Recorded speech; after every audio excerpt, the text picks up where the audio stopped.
ముఖర్జీ కృషితోనే భారత్లో కశ్మీర్ కలిసింది. ఆర్టికల్ 370ని ముఖర్జీ తీవ్రంగా వ్యతిరేకించారు. శ్యామ్ ప్రసాద్ ముఖర్జీ కృషితోనే భారత్లో కశ్మీర్ కలిసింది. ఆర్టికల్ 370ని ముఖర్జీ తీవ్రంగా వ్యతిరేకించారు.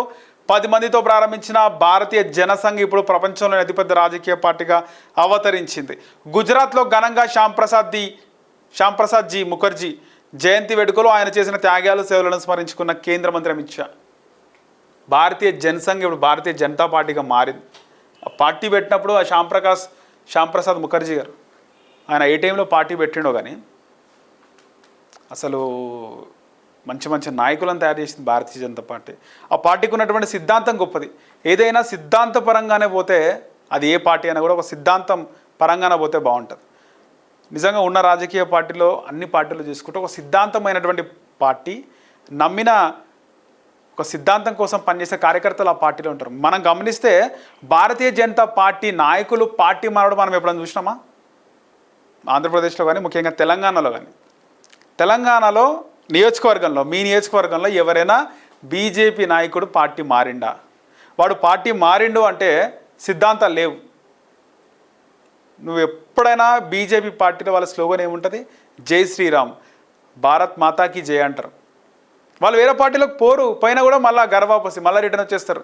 ఎందుకంటే ఆ పార్టీలో స్వేచ్ఛగా జై శ్రీరామ్ అనలేడు, భారత్ మాతాకి జై అని అస్సలు అనలేడు. వాళ్ళు నమస్తే పెట్టుకోరు, జై శ్రీరామ్ అంటారు. తెలంగాణలో చాలామంది బీఆర్ఎస్ నుంచి బీజేపీలో పోయినారు. ఈటెల రాజేందర్ వేయిండు, మన రఘునందన్ రావు వేయండు, ధర్మపురి అరవింద్ ముందే వేయిండు, డీకే అరుణ వేయింది. వీళ్ళు ఎవరైనా ఎక్కడైనా భారత్ మాతాకి జై అనడం మనం గమనించినామా? సొంతంగా వాళ్ళు జై శ్రీరామ్ అనడము, భారత్ మాతాకి జై అనే స్లోగన్లు ఇవ్వాలన్నా కూడా అది మనసులో నుంచి రావాలి. ఇటలీది ఏం బ్యాక్గ్రౌండ్ ఆయనది?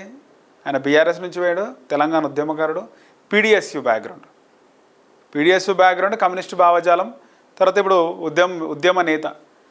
ఆయనకు అందుకే బీజేపీలో ఎంపీగా ఉన్నా కూడా అందుకే, ఎందుకంటే ఒక వ్యక్తి ఇంపార్టెంట్ కాదు. ఆ పార్టీ అధికారంలోకి వచ్చినా అధికారంలోకి రాకపోయినా సిద్ధాంతం ఉంది, నమ్మిన సిద్ధాంతం కోసం ఎవరైతే ఆ పార్టీలో ఉంటారో అలాంటి నాయకులనే బీజేపీ అధ్యక్షులుగా నియమిస్తామని చెప్పేసి బీజేపీ నాయకులు చెప్తారు.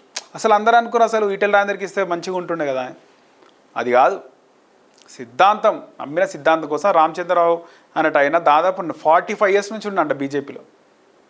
ఆయన విద్యార్థి దశ నుంచి ఆర్ఎస్ఎస్లో దెబ్బలు తిన్నాడు, ఇవన్నీ కూడా జరిగినాయి. ఎన్ని రోజులు 45 years వాడని ఒకటే పార్టీలో ఉంటాడా? ఎన్ని ప్రభుత్వాలు మారినాయి. అరే ప్రభుత్వం రాగానే ఆ పార్టీ పోయి కండవ కప్పుకొని ఏదో పోస్టులు తీసుకొని పైసలు సంపాదించుకుందాం అనేది బీజేపీకి ఉండదు. అలాంటి కరడుగట్టిన ఒక సిద్ధాంతమైనటువంటి పార్టీ కాబట్టే ఇప్పుడు ప్రపంచంలోనే అతిపెద్ద పార్టీగా నిలిచింది. 3వ సారి కూడా అధికారంలోకి వచ్చింది. రికార్డు బ్రేకింగ్గా ఉంది బీజేపీ. సో శ్యామ్ ప్రసాద్ ముఖర్జీ ఆయన ఏ టైంలో పెట్టిండు కానీ పార్టీ నాయకులు కూడా అట్లున్నారు. అటల్ బిహారీ వాజ్పేయి, ఎల్కే అద్వానీ, లాల్కృష్ణ అద్వానీ, మోదీ, ఇలా చరిత్రలో ఎప్పటికీ ఒక చిరస్థాయిగా నిలిచే నాయకులని బీజేపీ సంపాదించింది. అది 100%.